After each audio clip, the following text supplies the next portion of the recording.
Hello friends, welcome to Ecoholics YouTube channel. My name is Avinash Agarwal and in this video I'll be discussing with you important current affairs for 7th June 2024. For those who are regularly watching this particular series of lectures, I am very sorry I was not able to take lecture yesterday. My mother was hospitalized, so as the result of which I was staying with her, and it was very difficult for me to coordinate lecture from there. And there is a slight issue in my camera feed today, which is why the camera feed is off. But tomorrow I'll get everything back on track. We will have a camera feed and we will have these lectures on a regular basis. First topic that I want to discuss with you is this particular topic, which I think you may have heard of, that given the fact that the new government that has been or that will be sworn in, right, doesn't have a majority, so the reforms will slow down, investments will slow down, overall economic performance of the country may not come as strong and as robust as it was in the last 10 years. You may have heard such kinds of statements. In this particular lecture, we are going to analyze these statements based on evidence and projections that what is likely to happen going ahead, right? So the first article is talking about reforms that will work, reforms that will not work. Which are the reforms which can easily be pushed ahead going ahead, and which are the ones which may not be so easily implementable, so to speak, going ahead. So we have a fractured mandate for the Narendra Modi led BJP. Let's see what happens in terms of signing in terms of coalition going ahead. Speaking about the first set of reforms, that is green energy reforms. So I can tell you as a matter of fact that there is basically a bipartisan consensus around green energy, that India should move closer and closer to renewable energy, to electric vehicles and so on. So these green energy reforms should ideally continue. So whether it is renewables or electric mobility, they have been one of the biggest focus areas. We also have a production linked incentive scheme or a PLI scheme so that we can boost manufacturing of EVs, lithium cell batteries, etc. These schemes are likely to continue. We have faster adoption and manufacturing of electric vehicles scheme, right? So we are likely to see a third phase of this scheme getting announced going ahead. So green energy reforms should continue the way they have been continuing. The momentum should be maintained. That is the general sense that we have. Speaking about reforms on land and labor. So these are important factors of production. In India, one of the biggest challenges of entrepreneurship is that land is not so easily available. Labor is not so easily usable. At least that is what the anecdotal evidence suggests, or that is what, a very commonplace understanding suggests, that labor laws are rigid and rigidity causes problems in doing businesses in India. So when we speak about reforms in these very, very difficult areas, because land is associated with farming, labor is associated with, the issues of inequality and the issues of joblessness and so on. So these are extremely difficult areas, and having or implementing any laws in these areas, right, they can bring about a political backlash, right?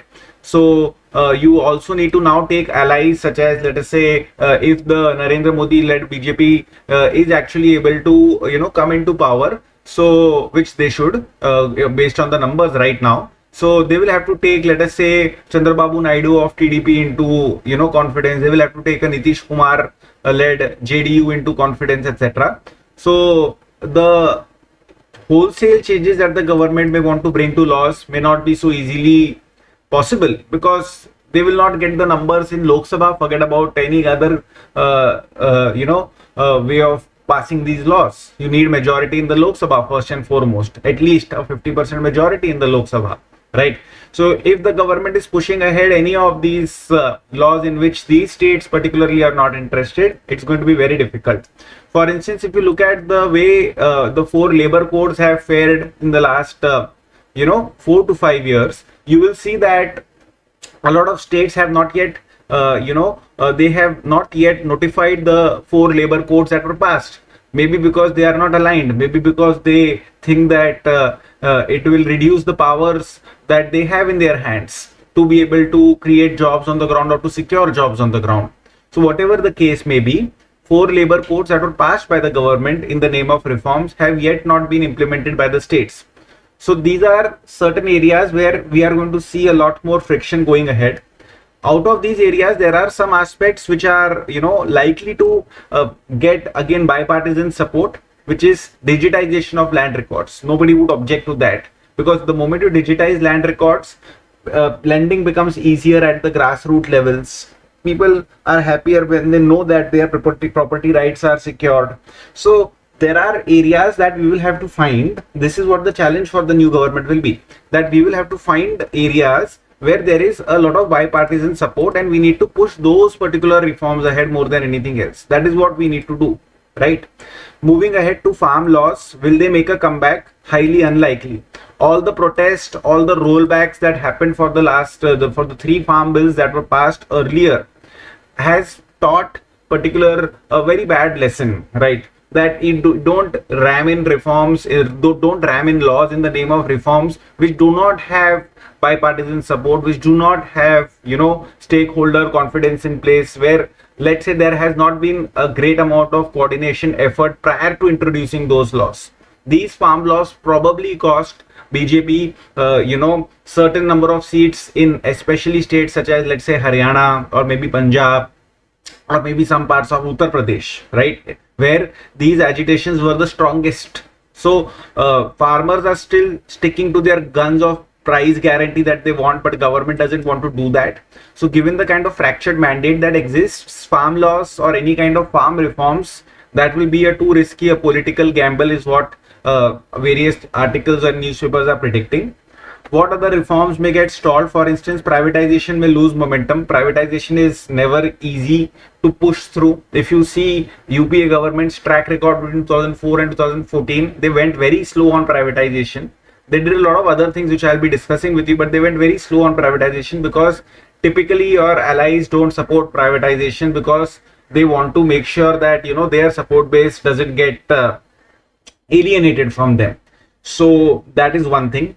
Another is this uniform civil code and synchronized elections. These are favorite topics or pet topics of let us say the Bharatiya Janata Party. They may have to be shelved because consensus may be difficult to build, because parties which are having multiple religious communities, who factor into their calculations, for them uniform civil code is something which is very difficult to digest and sell to their own supporter base. And synchronized election, no state government would be interested, or no regional party would ever be interested in synchronized election, because they may fear that because of synchronized election, what may happen is that voters will put their vote only for the most important national party, which is likely to do well going ahead in their opinion, or which will serve the country well. So whether the voters will be able to distinguish at the central level and at the state level when they're voting simultaneously for the same for different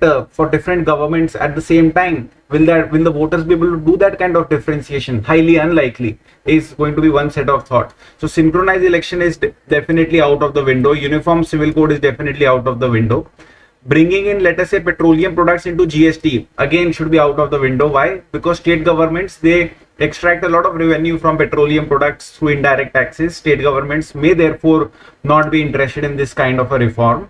Delimitation exercise is going to be fraught with challenges, because if, let us say again, the BJP is able to form government at the center with the support of Chandrababu Naidu of TDP in Andhra Pradesh, so delimitation exercise, how it will be landing into some kind of a friction is that southern states are likely to lose political power because of the delimitation exercise, because they have been able to control their population. Northern Indian states with larger population will get more number of political will get more political power through more number of seats in the Lok Sabha. So given the fact that you are now dependent on allies who are coming from South Indian states with decent number of seats to be able to put their demands ahead, so delimitation exercise is also something which is not going to be a frictionless implementation or a frictionless progress going ahead. What might still get done? Reforms do happen. Rationalization of direct and indirect taxes can happen. We already have a strong GST revenue coming in that gives a lot of elbow room to the government, that they can tweak around with the personal income tax slabs and possibly even corporate income tax slabs. So yeah, this is about the reforms. I would like to continue this discussion and would like to jump to the third article and speak about the track record of coalition governments in bringing about reforms in our country. So stock market has been jittery ever since the results came out. Ever since it became evident that no single party, particularly BJP, will have majority in parliament. So there has been a lot of talk regarding, will India be an investment friendly destination? Will India be able to carry out reforms? Will India be able to show robust growth or not? Right. So all of these issues have been discussed. Now let us talk about certain evidences. So India has always had coalition government except in the last 10 years. So if I look at the track record since, let's say, my birth, since today, so 2/3 of the time period of my lifetime have been under coalition government. 1/3 of my lifetime has been under, let us say, single party majority type of governments. Okay. Now, if you see certain evidences, so you look at what happened during the Narasimha Rao government. It was basically a minority government, and they were the ones who launched the economic reform program in 1991. So your typical LPG reform, liberalization, privatization, globalization reform, which involved stakeholder management, which involved bringing people on board, which involved a lot of discussions, deliberations, which involved a lot of, bitter pill swallowing. So all of those reforms were introduced during Narasimha Rao government, and then they were taken further ahead by, let us say, Atal Bihari Vajpayee government, which was again a coalition government. Reforms were again taken ahead by Manmohan Singh government, which was again a coalition government. Right. So your Narasimha Rao government, despite being a minority government, they were able to do away with industrial licensing. They were able to do away with the monopoly watchdog. They were able to liberalize trade and foreign exchange. They were able to get India to join the World Trade Organization and comply with global rules. Then there was this United Front government that was running the country in 1996 to 1998. It was short-lived government full of internal squabbles, right? But they were the ones who created the concept of demat accounts in India by dematerializing shares. They were the ones who allowed foreign investors into debt, right? They were the ones who, brought about structured exploration and licensing regime for hydrocarbons. They were the ones who created a statutory regulator for telecom. They were the ones who also reduced personal income tax to levels that still hold. So you see, a united front government that you may not even remember, with no disrespect meant, right? They were also in a 2-year time span. They were able to launch changes which have persisted with time. Your demat accounts, it's obvious, right? Your foreign investors putting money into debt, it's obvious. Your help, your hydrocarbons and exploration licensing program or policy, whatever it is. So that help is basically, a subsequent version of the licensing regime that they put into place for hydrocarbons. Your TRAI is playing an important role. The personal income tax being where they are important for you. So all these long-standing changes that were done by a government where there was a lot of internal squabbles. There was a lot of acrimony between various alliance partners, so to speak. Then comes Atal Bihari Vajpayee, who led 2 NDA coalitions. They again took reforms ahead. They rationalized customs rates and excise rates. They laid down the foundation for value-added tax to be introduced going ahead. They were the ones who started building highways on a very large scale, or rural roads on a very large scale. So your National Highway Authority of India, your Pradhan Mantri Gram Sadak Yojana, which you are so proud of today, they were the ones who were who moved the entire piece into play going ahead. They were the ones who brought hinterlands closer to commercial hubs. They reformed telecom policy. They eased regulatory shackles over technological potential.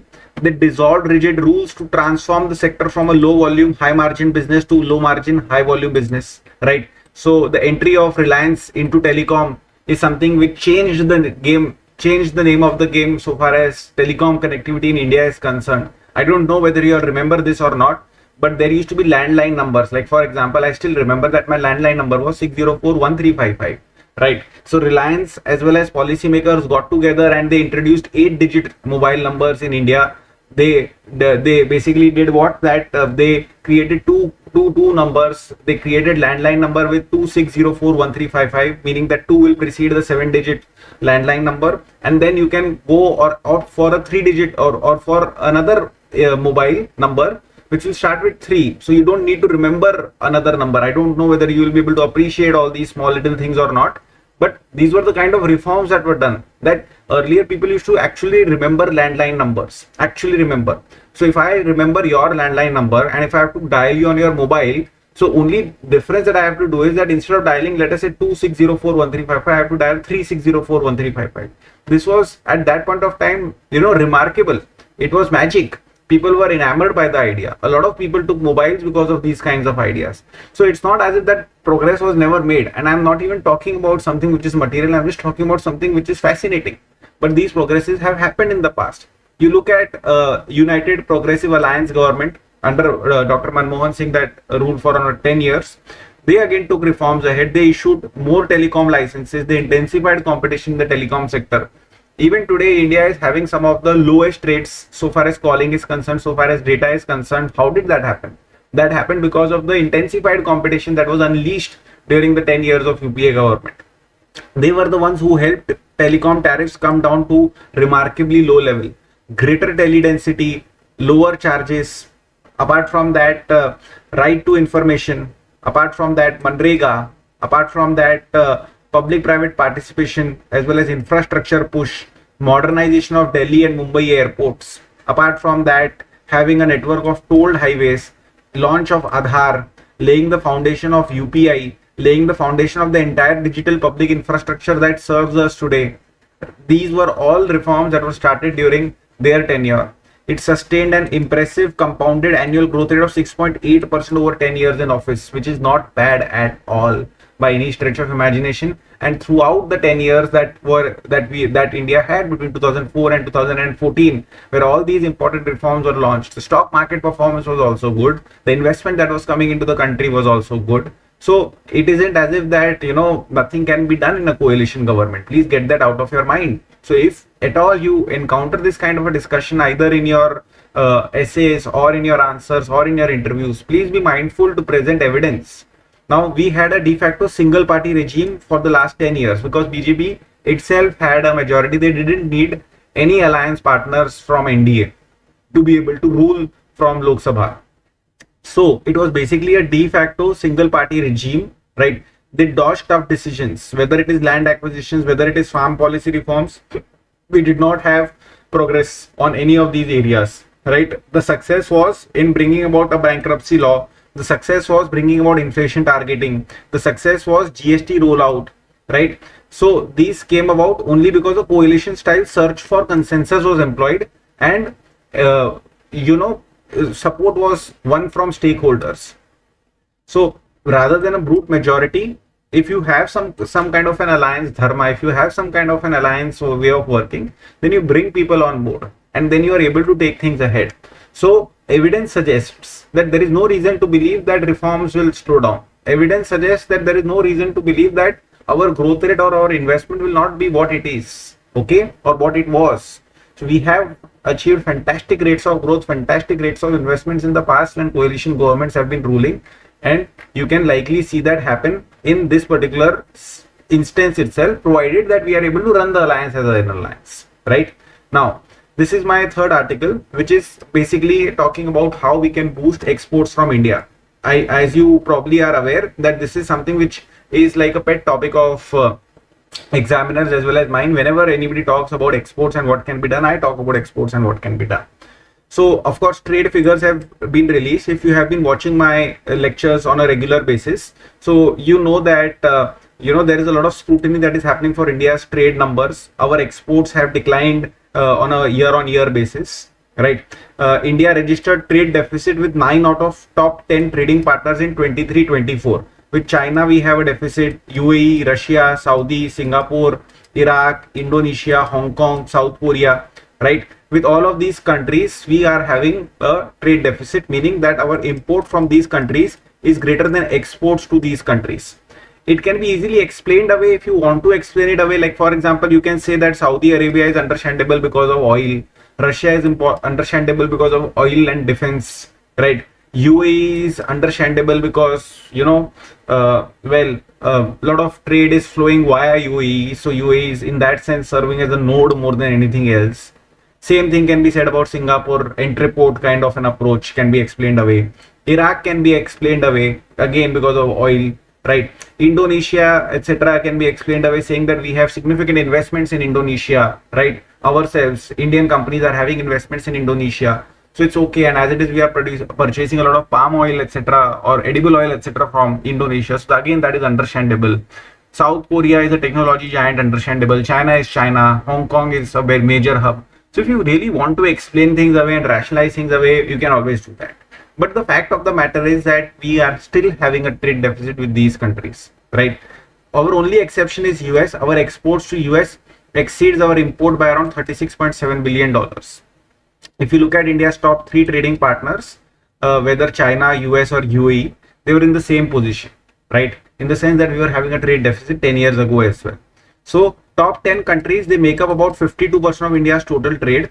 We need to give attention to these top 10 countries. We need to see how we can boost our exports to these countries. Our scrutiny, it should go beyond superficial levels. We have to really understand what is happening in our trade, and we have to resolve issues which are causing trade deficit on a recurring basis. We need a comprehensive analysis of structural, policy and market factors, right? So if you are actually stitching together an answer, whether it is a written answer or an oral answer in the interview, please try to bucket your pointers into these kinds of categories. Right? What are the structural factors? 1, 2, 3, 4. What are the policy factors? 1, 2, 3, 4. What are the market factors? 1, 2, 3, 4. If we are able to work across these 12 nodes, then probably we will be able to find the sustainable solution that may address the root cause of the problem. We need a comprehensive assessment, right? So there is something called as World Economic Forum's Global Future Council on International Trade and Investment, right? And they say that emphasis on trade balance, that is a poor guide to understanding past source and implication of trade performance, right? So deficit, it can be an effect of various causes. So we really need to understand why the deficit exists, where it exists, right? Now, like I explained to you, that let's say that we are importing a lot of raw material from China, let us say for pharmaceutical industry, and then we are making final goods and selling it. Is there a harm in doing that? Probably no.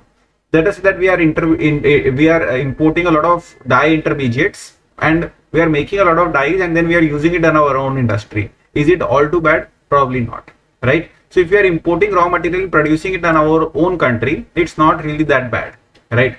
So if there is actually an increase in import of raw material, that will lead to an increase in production in India, that will lead to increase in domestic income in India. So it's not all too bad, right? So what you need to be understandable is that that trade deficit is not desirable. I'm not saying that trade deficit is suddenly desirable, but you need to understand, like I said to you, you need to understand, like for instance, if India is importing more and more oil, that means that we are actually having a very robust demand for oil. That means that there is very robust demand overall in the economy. So it's not all too bad. So it can have its own pros and cons, right? We need to factor all of those things into our discussion. Major problem with trade deficit is that they always bring about a depreciation for the currency of our country. There is no ifs and buts around that. That is a problem. We need to tackle that problem, right? So cause and effect of trade balance, it varies from situation to situation, right? Like for example, if you do, let us say, tariff reduction with increased exports, right? So tariff deficits, they also persist for multiple reasons. General assumption associates tariff reduction with increased exports. Okay, now that is not a direct causation. Like for example, we may have an inverted duty structure. What is inverted duty structure? That the rate, the import duty on raw material is less than import duty on raw material is more than import duty on finished goods. So in India, for a very long period of time, import duty on mobiles, let's say, was lesser than import duty on the components of mobile. So it was very difficult to import components of mobile and make mobile in India. Rather, it was cheaper to import mobile directly into India. So these kinds of problems have existed in the past. They still exist. We need to solve these problems, right? Similarly, there is asymmetric tariff rates which can hinder domestic manufacturing. So are we incentivizing our imports? This is a, let us say, a policy level problem. Are we incentivizing our imports? That is something that we need to figure out, right? We need to understand how India can maximize gain from its trade relations. Like for instance, we have fantastic relationships with EU, with UK, with North America. Are we able to convert those relationships into free trade agreements in our favor and therefore, use those free trade agreements to be able to push exports from our country into their countries? Are we able to do that? That is something that we need to look at. We need to, assess our own capacities to identify products which can be produced locally and traded globally. Now, this is a market factor. that are the market players strong enough, capable enough, adept enough, intelligent enough, have the data enough to be able to do these things, right? This is something that we need to do.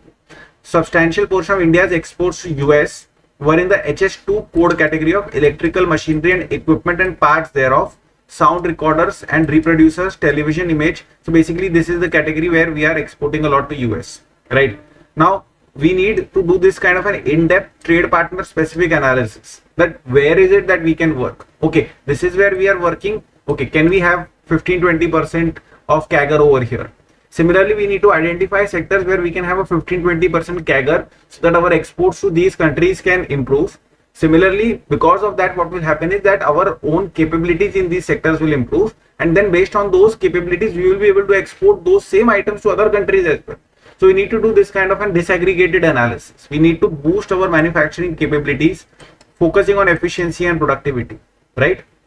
There has been a lot of boost to India's, at least in policy terms, like for instance, we have a PLI scheme, we have GST, we have a national infrastructure pipeline, we have focus on ease of doing business, we have focus on reduction and compliance. So these are all, right noises that we have made, right steps that we have taken. We have to do a strategic mapping of our manufacturing capacities at a regional level. That is what we must do, right? So what is the most effective pathway to domestic manufacturing? How do you enable small scale industries to produce at scale? These are the questions that we need to be able to be ready for, right? Because small scale will be resource intensive, they will create jobs, they will use latent resources, they will bring about more equitable distribution of income in the country. How can we enable small scale industries? So just because you are small doesn't mean that you cannot be, a world champion, right? Or you cannot be globally competitive just because you are small. There are ways to do that. What are those ways? Can we explore, identify, and disseminate those ways? Is something that we need to understand. We need to evaluate our import-export figures. We need to map our competitive advantage with each trade partner. We need to boost our manufacturing is what we need to do, right? We need to try and diversify our export baskets and markets, right? And we have been shifting away from traditional commodities such as gems, jewelry, and textiles towards engineering and electronic goods. This is evidence. You should be able to cite this. This is a positive development. This is very, very important, and we need to nurture these kinds of development, right? We have been shifting to high value goods, right? We have been shifting up the value chain. That means that we are becoming competitive. If you see electronics ka good exports, did increase by 54.8% YOY basis from 23 to 24. If you look at engineering goods, electronic goods, chemicals, drugs, pharmaceutical, petroleum products, right? So we are significant exporters over here. The unfortunate part is that these are value added items, sure, but they don't create a lot of jobs. These factories create jobs, but they don't create a lot of jobs that we need. That is why we also need to focus upon, let's say, apparel, footwear, leather, etc. We need to focus upon that as well because we need jobs, right? So through targeted support, through investment in R&D, through scaling, through providing the right infrastructure, we can actually push and meet our export targets. We really need to have a better understanding of our trade balance, right? We don't need to consider all trade deficit as necessarily negative, even while acknowledging that exports need to be our priority. Okay. So we have to enhance domestic, the conclusion being that we have to enhance domestic manufacturing using our competitive advantages, try and move up the value chain, invest in technology and innovation, and at the same time use this export demand to create the much needed jobs, high quality jobs in India. So these are my 3 articles, friends, today for you guys. I hope that the discussion has been clear enough. If there is any doubt that you all have, please feel free to reach out to us. This note is available on Ecoholics app. You can download the app, do a free and quick registration, go to study material section, go to current affairs section, and you'll be able to download the note from there. So we'll meet you again tomorrow. Until then, thank you so much. All the very best. Jai Hind and take care. Bye-bye. Thank you, Manas. Thank you so much for being here. Really appreciate your comment. Thank you.